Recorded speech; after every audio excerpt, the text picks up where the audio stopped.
오늘 우리에게 주신 하나님 말씀 같이 읽겠습니다. 창세기 2장 18절에서 25절 말씀입니다. 창세기 2장 18절에서 25절 말씀 한 절씩 교독하겠습니다. 여호와 하나님이 이르시되 사람이 혼자 사는 것이 좋지 아니하니 내가 그를 위하여 돕는 배필을 지으리라 하시니라. 여호와 하나님이 흙으로 각종 지습을 공중에 각종 새를 지으시고 아담이 무엇이라고 부르나 보시려고 그것들을 그에게로 이끌어 가시니 아담이 각 생물을 부르는 것이 곧 그 이름이 되었더라. 아담이 모든 가축과 공중의 새와 들의 모든 짐승에게 이름을 주니라.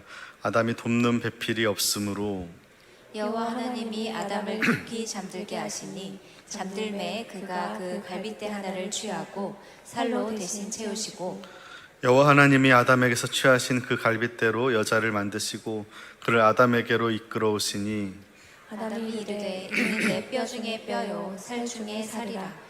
이것을 남자에게서 취하였은즉 여자라 부르리라 하니라. 이러므로 남자가 부모를 떠나 그의 아내와 합하여 둘이 한 몸을 이룰지로다. 아담과 그의 아내 두 사람이 벌거벗었으나 부끄러워하지 아니하니라. 아멘. 할렐루야. 우리 옆 사람과 인사하겠습니다. 사랑하고 축복합니다. 5월은 가정의 달이고 그 중에서 지난 목요일 21일이 부부의 날입니다. 둘이 한 몸을 이룬다 해서 21일을 부부의 날로 정한 것 같은데요. 2007년부터 우리나라는 국가기념일로 이렇게 제정을 했더라고요. 공휴일은 아니고 이렇게 부부의 날로 제정해서 가정의 어떤 회복을 위해서 그렇게 그 기념일로 제정한 것 같습니다. 오늘 그래서 부부의 날도 있고 해서 오늘은 돕는 배필이라는 제목으로 말씀을 함께 나누려고 합니다. 예전에 어느 그 퀴즈 프로그램인데요, 할아버지 할머니들 나와서 하는 장수 퀴즈 프로그램이었나? 하여튼 거기서 오래되긴 했는데 이제 할아버지가 할머니에게 이제 문제를 내는 거예요. 그래서 천생연분이라는 단어를 이제 설명을 해야 되는 건데 이제 할아버지가 할머니한테 우리 같은 부부를 어떤 부부라고 하냐고 그렇게 이렇게 얘기했더니 할머니가 뭐라고 답했을까요? 아, 잘하시네요. 왼수라고 했더니 할아버지가 네 글자로 말해달라고 그러니까 뭐라고 그랬다고요? 네, 평생 왼수라고 그렇게 대답해서 웃었던 적이 있는데 왜 이렇게 결혼이라는 것이 참 이게 아름다운 건데 근데 동시에 이렇게 어려운 걸까요? 왜 가장 사랑했던 사람이 때로는 가장 큰 상처가 되기도 하고 또 사랑해서 이렇게 결혼했는데 살아갈수록 왜 왼수 같은 그런 관계가 되기도 하는 걸까요? 보통 가정에서 이렇게 이야기할 때가 많은 것 같아요. 남편들은 내가 뭘 그렇게 잘못했지? 그렇게 생각하고 그렇게 말하는 때가 많고 아내들은 당신은 내 마음을 하나도 몰라 그렇게 말할 때가 많이 있습니다. 같은 집에 살고 같은 밥을 먹고 또 같이 자녀를 키우면서도 점점 가까워지는 것이 아니라 점점 멀어지는 그 이유가 뭘까요? 그 이유는 간단한데 우리가 결혼을 너무 자주 그 감정의 문제로만 생각하기 때문에 그렇습니다. 성경은 결혼을 감정의 산물이 아니라 하나님의 창조 질서 그리고 언약의 관계로 이야기하고 있습니다. 오늘 본문은 우리에게 참 익숙한 본문인데요, 사람이 혼자 사는 것이 좋지 아니하니 내가 그를 위하여 돕는 배필을 지으리라. 이 말씀이 하나님께서 단순히 부부가 싸우지 말고 사이좋게 지내라 그 말씀을 하는 것이 아니라 하나님께서 우리에게 더 깊은 질문을 하고 있는데요, 너는 지금 배우자를 어떤 존재로 대하고 있느냐? 너는 상대를 바꾸려는 사람이냐 아니면 살리는 사람이냐? 너의 가정은 서로를 소모시키는 가정이냐 아니면 서로를 회복시키는 가정이냐? 인간은 혼자서 완성되는 존재가 아니라 관계 속에서 빚어지는 존재라는 겁니다. 우리 본문 18절 말씀 한번 같이 읽어보겠습니다. 여호와 하나님이 이르시되 사람이 혼자 사는 것이 좋지 아니하니 내가 그를 위하여 돕는 배필을 지으리라 하시니라. 창세기 1장에 보면 하나님께서 창조하실 때마다 좋았더라 말씀하십니다. 빛도 좋았고요, 땅도 좋았고, 바다도 식물도, 하늘의 해와 달과 별들도, 각종 생물도 다 좋았더라, 그렇게 말씀하셨습니다. 그런데 창세기 2장에서 처음으로 하나님께서 좋지 아니하다라고 이야기하는 거예요. 뭐가 좋지 아니한가 봤더니 사람이 혼자 있는 것이 좋지 않다라고 이야기하죠. 이 말은 단순히 외로우니까 그래서 결혼해야 된다, 그 뜻이 아니라 하나님께서는 인간을 창조하실 때부터 관계적인 존재로 우리를 지으셨다는 겁니다. 그래서 인간은 혼자서 살아갈 수는 있어도 혼자서 온전해질 수는 없다는 것이죠. 왜냐하면 사람은 서로 사랑받고 사랑하고, 또 이해받고 이해하고, 또 용서받고 용서하는 그런 관계 속에서 비로소 하나님의 형상이 드러나기 때문에 그렇습니다. 그래서 우리 결혼 생활은 결국 이 질문으로 모아지는데요. 그러니까 내가 얼마나 사랑받느냐, 그것이 중요한 것이 아니라 더 중요한 질문은 내가 얼마나 사랑하는 사람으로 변해가고 있느냐 하는 것입니다. 많은 부부 갈등의 뿌리가 여기에 있는데요. 우리는 결혼을 통해서 나를 행복하게 해줄 사람을 기대합니다. 하지만 하나님은 결혼을 통해서 나와 배우자를 거룩하게 빚어가기를 하나님 원하신다는 것이죠. 우리는 우리가 위로받기를 원하지만 하나님 먼저 내가 사랑하는 자가 되기를 원하신다는 겁니다. 내가 이해받기를 원하지만 하나님 먼저 내가 이해하는 자가 되기를 원하신다는 것이죠. 우리는 배우자가 변하기를 원하지만 하나님 먼저 내가 변하기를 원하신다는 겁니다. 여러분, 왜 배우자 때문에 여러분 내 속이 뒤집어지는 일이 많을까요? 왜 말 한마디에 서운하고 눈빛 하나가 상처가 되고 또 침묵 하나에도 우리 거리감이 느껴지는 걸까요? 그것은 배우자가 내게 너무 가까운 존재이기 때문에 그렇습니다. 그리고 하나님은 바로 그 가까운 관계를 통해서 내 안의 죄성과 또 이기심을 드러내는 것이죠. 여러분, 부부싸움이 단순히 의견 충돌이 아닙니다. 종종 그것은 내 안에 있는 숨어있는 교만, 자기중심성, 상처, 미성숙, 그런 것들이 드러나는 자리라는 것이죠. 그래서 결혼을 행복의 제도이기 전에 거울의 제도라고도 합니다. 배우자를 통해서 내가 어떤 사람인지를 보게 된다는 것이죠. 남편은 나는 책임감 있는 사람이야 라고 생각을 했는데, 아내와의 갈등 앞에서 알고 보니까 책임감 있는 사람이 아니라 나는 회피적인 사람이야 라고 깨닫게 되고요. 아내는 나는 사랑이 많은 사람이야 라고 생각했는데 남편의 그 부족함 앞에서 알고 보니 정죄와 비난이 많은 사람이라는 걸 보게 된다는 겁니다. 그러니까 결혼은 상대의 민낯을 보는 동시에 내 민낯도 보게 된다는 것이죠. 그래서 하나님은 혼자 있는 것이 좋지 않다 말씀하십니다. 이 말은 우리 인간에게 타인이 필요하다는 말이고, 더 나아가서 나를 다듬고 나를 온전하게 할 관계가 필요하다는 것이죠. 그래서 가정은 단순히 같이 사는 공간이 아니라 하나님께서 나를 성숙하게 하시는 그러한 현장이라는 겁니다. 오늘 여러분, 혹시 부부 사이에 여러분 어려움이 있습니까? 대화가 끊겼거나 아니면 마음이 얼어붙고 자꾸 서로 부딪히고 서로 상처가 됩니까?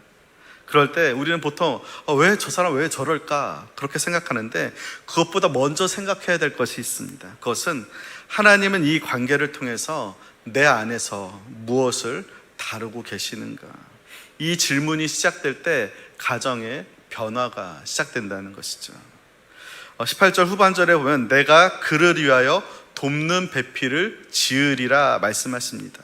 이 돕는이라는 말이 히브리어로 에제르라는 말인데요, 이 단어는 성경에서 단순히 심부름꾼이나 조수나 하급자, 그런 사람들을 가리킬 때 쓰는 단어가 아닙니다. 오히려 아주 많이 하나님의 도움을 가리킬 때 사용되는 단어라는 것이죠. 시편 121편에 나의 도움은 천지를 지으신 여호와에게서로다 할 때 그 도움이 바로 이 에제르입니다.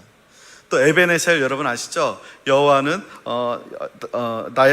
나의 도움이시다라고 할 때 그 에셀이라는 말이 에제르, 돕다라는 뜻입니다. 이 돕는 배필이라는 것은 결코 낮은 존재가 아니라는 거예요. 급할 때 잠깐 옆에서 도와주는 그런 사람이 아니라는 거예요. 내가 혼자서 온전할 수 없기 때문에 하나님이 보내주신 결정적인 도움, 내 생명을 살리는, 내 무너짐을 다시 세워주는 도움이라는 겁니다. 그렇기 때문에 부부는 서로에게 에제르가 되어야 된다는 거예요. 아내만 남편을 돕는 것이 아니라 남편도 아내에게 에제르가 되어야 된다는 것이죠. 서로가 서로의 연약함에 하나님의 도움의 통로가 되는 그러한 관계, 에제르가 되어야 된다는 겁니다. 하나님께서 배우자를 나에게 붙여주시면서 말씀하시는 것은 내가 너를 사랑하듯이 너도 그 사람을 사랑하는 사람이 되어라. 내가 너를 도왔듯이 너도 그 사람을 도와주는 사람이 되어라.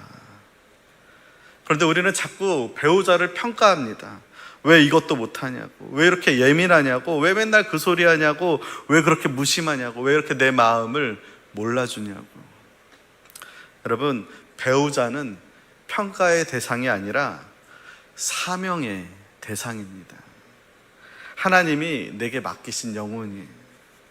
내 자존심을 건드리는 사람이 아니라 내 사랑을 훈련하는 사람입니다. 내 뜻대로 움직여야 될 사람이 아니라 하나님 뜻 안에서 함께 세워가야 될 사람이라는 것이죠. 그래서 돕는 배필에서 이 배필이라는 말도 히브리어로 네그도라는 말인데요, 이 말은 그에 상응하는, 마주하는, 대응하는 그런 뜻이 있습니다. 그러니까 직역하면 그와 마주보고 있는 상태, 혹은 그 앞에 마주 서 있는 사람, 그런 뜻입니다. 그러니까 부부는 종속관계가 아니라 서로 대등한 관계라는 것이죠. 부부는 두 인격이 하나의 언약 안에서 연합하는 것입니다. 그래서 아주 중요한 것이 있는데, 다름은 틀림이 아니라는 거예요. 다름은 보완이라는 겁니다. 여러분, 남편과 아내는 생각 방식이 다를 수 있어요. 문제를 푸는 방식도 다르고, 감정을 표현하는 방식도 다르고, 때로는 상처를 해석하는 방식도 다릅니다. 근데 문제는 다름이 아니라, 문제는 그 다름을 적으로 해석하는 겁니다. 때로 남편은 조용히 있고 싶은데 아내는 대화를 통해서 풀고 싶어 합니다. 남편은 해결책을 말하는데 아내는 먼저 공감을 원하는 것이죠. 남편은 말수가 때론 적은데 아내는 그 침묵을 거리감으로 느끼는 겁니다. 아내는 표정에 마음이 다 드러나는데 남편은 그 신호를 읽지 못하는 것이죠. 그러다 보니까 종종 우리 이렇게 이야기합니다. 당신은 왜 이렇게 내 마음 같지 않냐고, 왜 이렇게 내 마음을 모르냐고.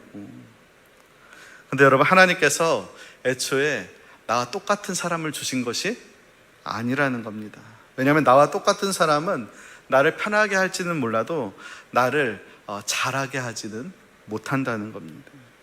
하나님께서는 나와 다른 사람을 보내셔서 내 자신을, 내 자아를 낮추고 내 사랑을 더 깊게 만드시는 겁니다. 그렇기 때문에 배우자의 다름이 여러분 불편함이기 전에 하나님의 사명이고 하나님의 선물이라는 겁니다. 그렇기 때문에 그 배우자의 관계가 그냥 우리가 그냥 자연스럽게 알아서 되겠지? 아니요. 사랑은 저절로 되는 감정이 아니라 배우고 깨달아가는 은혜라는 겁니다. 우리 19절, 20절 말씀 우리 같이 읽어보겠습니다. 여호와 하나님이 흙으로 각종 들짐승과 공중의 각종 새를 지으시고 아담이 무엇이라고 부르나 보시려고 그것들을 그에게로 이끌어 가시니 아담이 각 생물을 부르는 것이 곧 그의 이름이 되었더라. 아담이 모든 가축과 공중의 새와 들의 모든 짐승에게 이름을 주니라. 아담이 돕는 배필이 없으므로. 하나님께서 아담에게 곧바로 하와를 데려오시지 않았다는 거예요. 먼저 아담에게 모든 생물의 이름을 짓게 했는데요, 아담은 그 짐승들을 보고서, 그 새들을 보면서 이름을 붙이는 거예요. 이것이 단순한 어떤 분류 작업이 아니라 이름을 짓는다는 것은 그 존재를 관찰하고 이해하는 일입니다. 그런데 그렇게 해서 동물들의 이름을 짓다 보니까 아담이 자기에게만 없는 결핍을 발견하게 된 거예요. 여러분, 동물들은 하나님께서 창조하실 때 수컷을 잠재우고 수컷의 갈비뼈를 빼서 암컷을 만들었을까요? 예? 아니죠. 동물들은 하나님의 말씀으로 암수를 다 만드셨습니다. 그런데 이렇게 이름을 짓다 보니까 다 동물들은 짝이 있는 거예요. 그런데 누구는 짝이 없어요? 아담은 짝이 없는 거예요. 하나님께서 그 과정을 거쳐서 아담이 자기 결핍이 있다는 걸 알게 하신 것이죠. 그리고 내게 무엇이 없는지 아는 사람만이 하나님께서 주시는 선물을 알아볼 수 있는 겁니다. 그러니까 자기 부족을 아는 사람만이 배우자를 소중히 여길 수 있다는 것이죠. 그 원리는 지금도 똑같은데요. 결혼 생활에서 가장 위험한 사람은 자기 부족을 모르는 사람입니다. 자기만 옳다고 주장하는 사람, 자기 방식이 정상이라고 믿는 사람, 자기는 늘 주고 상대는 늘 부족하다고 생각하는 사람, 바로 그런 사람이 그 가정을 숨 막히게 만드는 것이죠. 하지만 하나님의 사람은 다르다는 겁니다. 하나님의 사람은 부부 갈등 앞에서 먼저 자신을 돌아보는 거예요. 내 말투가 너무 날카롭지 않았나? 나는 나의 피곤함만 중요하게 여기고 있지 않는가? 상대의 수고를 너무 당연하게 여기고 있는 것은 아닌가? 내가 배우자를 이해하려고 하기보다는 판단하고 무시하고 있지는 않았는가? 여러분, 사랑은 저절로 되는 것이 아니에요. 특히 결혼 안에서의 사랑은 더더욱 그렇습니다. 여러분, 신혼 때는 눈에 뭐가 끼었다 그러죠? 뭐가 씌었다 그러죠? 콩깍지가 씌었다 그러잖아요. 근데 여러분, 그 감정은 얼마 안 가요. 시간이 지나면 그 감정으로는 버틸 수가 없습니다. 그때 필요한 것이 무엇이냐면 여러분, 상대를 배우는 마음이에요. 그리고 그 상대에게 다시 질문하는 마음이고, 다시 들어주는 마음이고, 다시 공감하는 마음입니다. 같이 오래 살았다고 저절로 다 아는 것이 아닙니다. 오히려 오래 살수록 더 우리는 배우자에게 물어야 됩니다. 사람은 변합니다. 나이 따라 변하고, 환경 따라 변하고, 때로는 상처 따라, 또 역할에 따라 변합니다. 예전엔 남편이 일로 인해서 스트레스를 받았다면 이제는 노후에 대한 불안으로 스트레스를 받을 수도 있습니다.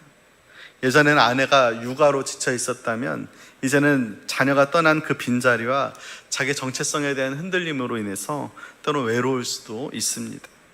그렇기 때문에 부부는 서로 계속 배워야 된다는 것이죠. 그리고 계속 물어봐야 됩니다. 요즘 당신 마음이 어때? 요즘 당신 제일 힘든 게 뭐야? 내가 뭘 하면 당신이 좀 힘을 낼 수 있을까? 그렇게 물어보는 거.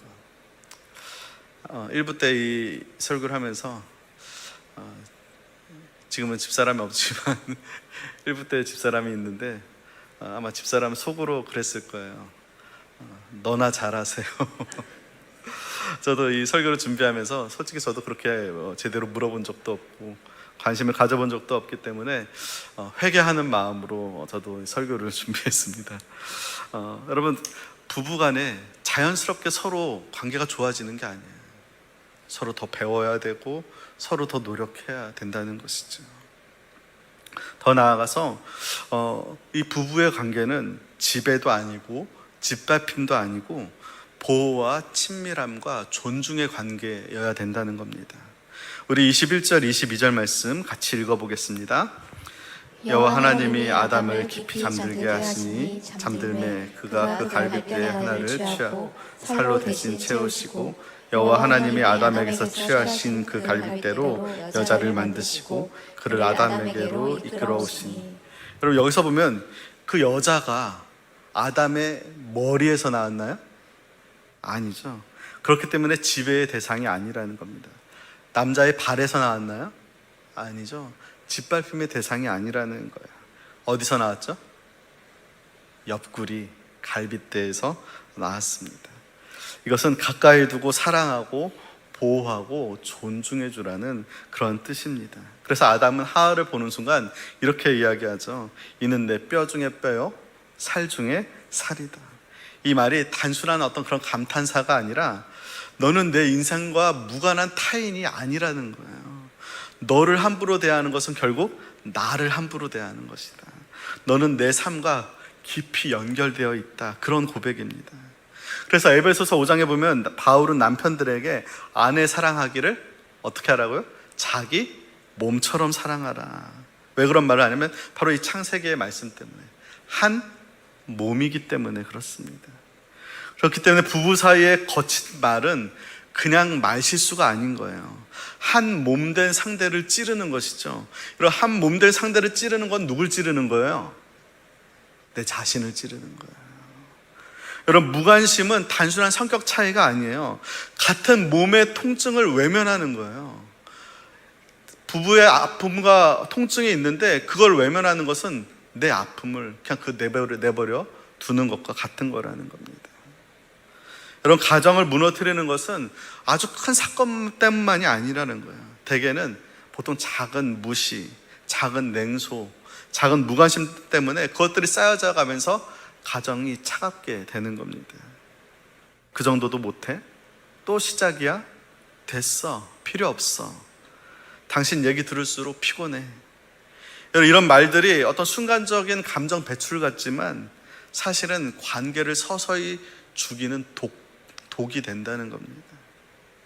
반대로 사람을 살리는 말이 있는데, 수고했어, 내가 당신 마음을 다는 몰라도 당신 힘들다는 거 내가 알아, 미안해, 내가 좀 더 배려해야 됐어, 당신 덕분에 내가 힘을 낼 수 있었어. 이런 말들은 상대 안에 죽어가던 그 마음을 다시 살린다는 것이죠. 부부는 서로 가장 상처를 잘 줄 수도 있는 사람이지만 동시에 가장 깊이 회복시킬 수 있는 사람도 바로 이 부부의 관계라는 겁니다. 그럴 때 하나님께서는 우리에게 배우자를 주시면서 이렇게 묻는 겁니다. 너는 그 사람의 상처가 될 것이냐, 아니면 치유가 될 것이냐. 여러분, 서로 간에 상처가 아니라 서로를 회복해주고 세워주는 그런 부부가 될 수 있기를 주님의 이름으로 축원합니다. 또 건강한 부부, 건강한 가정은 우선순위와 또 헌신과 친밀함 위에 세워지게 되는데요. 우리 24절 말씀 같이 읽어보겠습니다. 이러므로 남자가 부모를 떠나 그의 아내와 합하여 둘이 한 몸을 이룰지로다. 여기에 세 개의 중요한 동사가 나오는데요. 떠난다, 합한다, 한 몸을 이룬다입니다. 먼저 떠난다는 것은요, 새로운 우선순위의 시작입니다. 떠난다는 것은 단지 부모로부터 그냥 분가하는 문제가 아니라 결혼 후에는 새로운 1차적 책임이 생긴다는 뜻입니다. 부모를 사랑하지 말라는 말이 아니라 부모를 공경하되 이제는 배우자와 세운 가정이 우선순위에서 먼저가 되어야 된다는 겁니다. 그것을 지키는 가정이 온전한 가정이 된다는 것이죠. 어떤 가정은 보면 부부 사이 문제보다 양가 부모의 문제로 더 많이 흔들릴 때가 있습니다. 배우자와 상의하기 전에 부모에게 먼저 말하고, 부부의 갈등을 부모에게 가져가기도 하고요, 부모의 기대를 배우자에게 강요하기도 합니다. 그럼 그런 부부는 하나 되기가 어렵다는 거예요. 결혼은 그러니까 부모를 아예 버리라는 것이 아니라 건강한 분리가 필요하다는 거예요. 우선순위가 필요하다는 겁니다. 부모로부터 떠난다는 것은 정서적으로, 관계적으로, 책임의 차원에서, 우선순위의 차원에서 이제는 새로운 가정이 먼저라는 것을 선언하는 것이 바로 이 결혼이라는 겁니다. 또 합하다라는 말은 되게 강력한 단어인데요, 떨어지지 않도록 서로 붙드는 것입니다. 감정이 좋을 때만 함께 붙드는 관계가 아니라 좋을 때도 붙들고, 힘들 때도 붙들고, 오해가 생겨도 붙들고, 때론 눈물이 나도 포기하지 않고 붙드는 것. 여러분, 좋은 부부는요, 한 번도 안 싸운 부부가 아닙니다. 좋은 부부는 싸운 뒤에도 그 관계를 포기하지 않고 붙드는 거예요. 여러분, 갈등은 부부가 나쁘다는 증거가 아니라 아직 두 사람이 다르다는 증거입니다. 문제는 그 갈등 자체가 아니라 갈등을 다루는 방식이라는 것이죠. 갈등이 생기면 여러분, 우리는 어떻게 해요? 즉시 이기려고 합니다. 근데 여러분, 이기려고 하지 말고 먼저 이해하려고 하십시오. 논리보다 먼저 관계를 살피고, 무슨 말을 하느냐도 중요하지만 언제 어떤 태도로 말하느냐가 더 중요합니다. 한 가지 기억해야 될 것은, 여러분, 부부싸움의 목적은 승리가 아니라는 거예요. 승리가 아니라 회복이어야 한다는 겁니다. 상대를 꺾는 것이 목적이 되면 그 싸움은 이기고도 진 것이 됩니다. 상대를 이해하고 다시 연결되는 것이 목적이 되어야 그 부부싸움이 오히려 서로의 관계를 더 온전하게 만들어 간다는 것이죠. 또 한 가지, 한 몸을 이룬다는 것은 육체적인 연합만을 의미하지 않습니다. 그 안에는 감정, 시간, 또 가치관, 미래, 상처, 기쁨, 그 믿음까지도 함께 엮이는 전인격적인 연합이라는 것이죠. 그렇기 때문에 부부는 될 수 있으면 함께 많은 시간을 보내야 되고, 함께 많은 대화를 나눠야 되고, 또 우리 믿음의 사람들은 함께 기도해야 되고, 함께 울고 웃어야 되고, 함께 모든 것을 결정할 수 있어야 됩니다. 여러분, 같은 집에 산다고 다 한 몸이 되는 것이 아닙니다. 같은 공간에 있어도 마음은 서로 다른 데 있을 수 있다는 것이죠. 하지만 서로 조금이라도 더 함께 마음을 나누고 짐을 나누고 믿음을 나누면 한 몸이 되어 간다는 겁니다. 그렇기 때문에 저와 여러분이 우리가 이 땅에서 하나님께서 나에게 주신 그 배우자를 소중히 여기고, 그래서 우선순위를 먼저 내 아내에게, 내 남편에게 두고, 그리고 더 나아가서 우리가 서로 어디든지 서로 합하고 한 몸이 되어서 온전한 부부 관계와 온전한 가정을 이루어가는 저와 여러분이 되기를 주님의 이름으로 축원합니다. 마지막으로 가정은 숨지 않아도 않아도 되는 안전한 공간이어야 된다는 겁니다. 우리 25절 말씀 같이 읽어보겠습니다.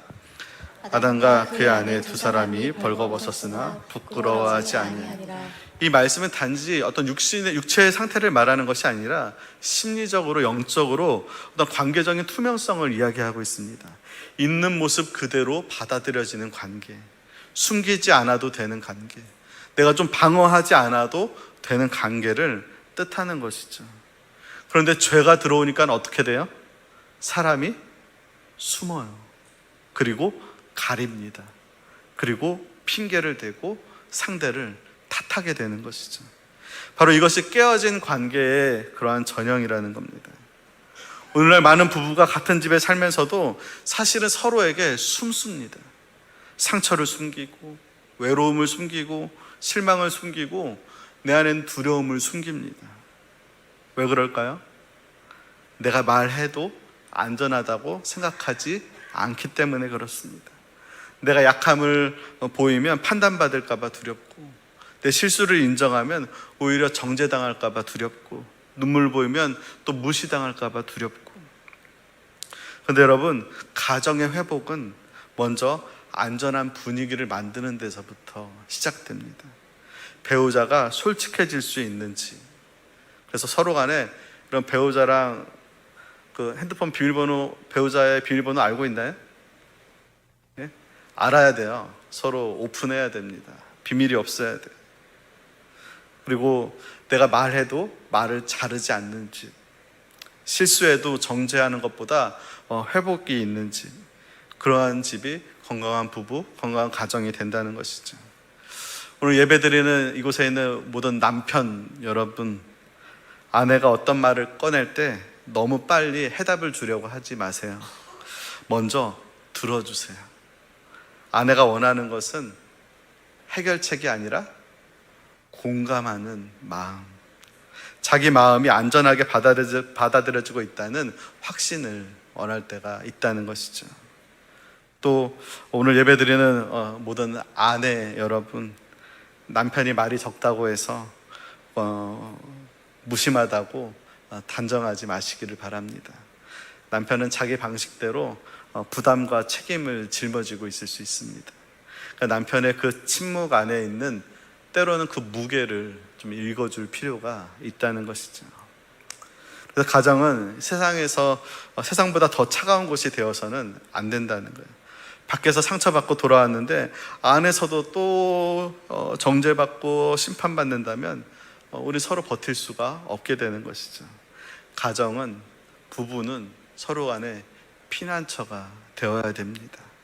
실패한 날 돌아와도 안길 수 있는 곳이 되어야 되고요, 넘어진 날 다시 일어설 수 있는 힘을 얻는 곳이 되어야 된다는 겁니다.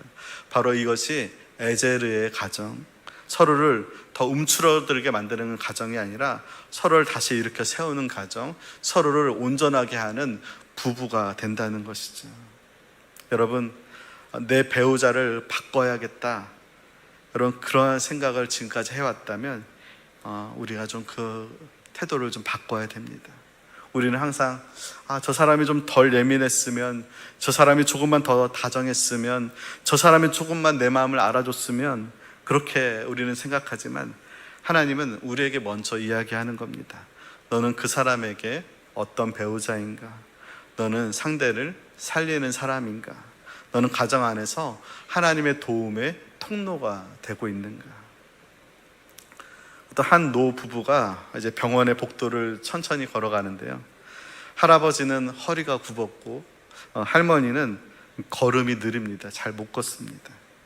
젊을 때처럼 멋있지도 않고 화려하지도 않았습니다.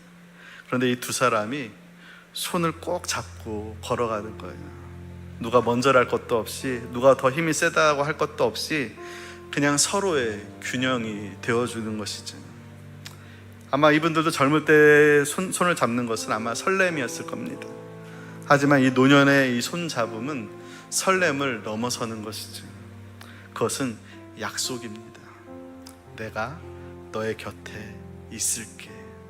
이제 내가 너 넘어지지 않도록 내가 너를 붙들어 줄게. 우리가 함께 여기까지 왔고 앞으로도 함께 나아가자라는 약속이라는 것이죠. 여러분, 그것이 바로 결혼입니다. 결혼은 뜨거운 감정 하나로 완성되는 것이 아닙니다. 결혼은 세월 속에서 서로를 살려내며 무르익는 언약이라는 것이죠. 하나님은 우리에게 완벽한 배우자를 주시지 않았습니다. 함께 빚어지고 함께 성숙해가고 함께 지어져가는 돕는 배필을 주신 것이죠. 여러분, 오늘 예배가 끝난 뒤에도 자존심으로 버티지 마시고 여러분, 먼저 손을 내미세요. 먼저 미안하다고, 먼저 고맙다고 여러분 말하세요. 먼저 안아주고, 먼저 들어주고, 먼저 기도하자고 한번 해보세요. 주님, 내 배우자는 내 뜻대로 움직여야 될 사람이 아니라 내가 사랑으로 섬겨야 될 사람입니다. 내가 이 사람의 비난자가 아니라 돕는 배필이 되게 해달라고, 이 사람의 상처가 아니라 회복이 되게 해달라고 함께 기도해야 됩니다.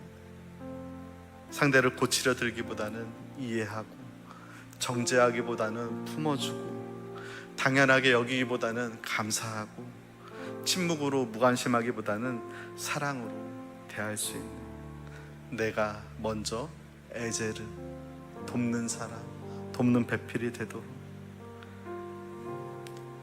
그래서 우리의 가정이 서로를 소모시키는 가정이 아니라 살리는 곳이 되기를, 서로 판단하는 곳이 아니라 이해하는 곳이 되기를, 서로 피하는 곳이 아니라 서로 다시 붙드는 그러한 관계가 되기를.